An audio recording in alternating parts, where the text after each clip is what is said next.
আশিকানে রসুলের দ্বীনি সংগঠন দাওয়াতে ইসলামীর 3 দিনের সুন্নতে ভরা ইজতেমা 24 তারিখ বুধবার, 25 তারিখ বৃহস্পতিবার, 26 তারিখ শুক্রবার, এই ডিসেম্বর মাস 2025।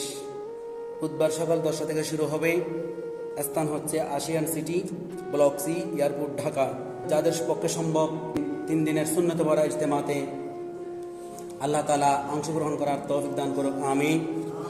আর আমরা যারা যেতে পারবো না, দূরে হওয়ার কারণে, পর্যাপ্ত পরিমাণ সময় না থাকার কারণে, হাজারো ব্যস্ততার কারণে বা আর্থিক সমস্যার কারণে যারা যেতে পারবো না, আমরা এখান থেকেই যেন এই দাওয়াত ইসলামীর 3 দিনের সুন্নতে ভরা ইজতেমার জন্য আল্লাহর কাছে সফলতার দোয়া করে যেতে পারি। এবং যারা ওখানে যাবেন তারা যেন আবার সহি সালামতে ঈমান এবং আমল নিয়ে যেন নিজের পরিবারে ফিরে আসতে পারে এবং ওখান থেকে শিক্ষা নিয়ে সমাজের মধ্যে অন্ধকার দূর করার জন্য সুন্নত চর্চার মাধ্যমে যেন সমাজে তারা খেদমত করে যেতে পারে। আমরা এভাবেই যেন দোয়া করতে পারি। আল্লাহ তাআলা আমাদেরকে সবাইকে তৌফিক দান করুক, আমিন।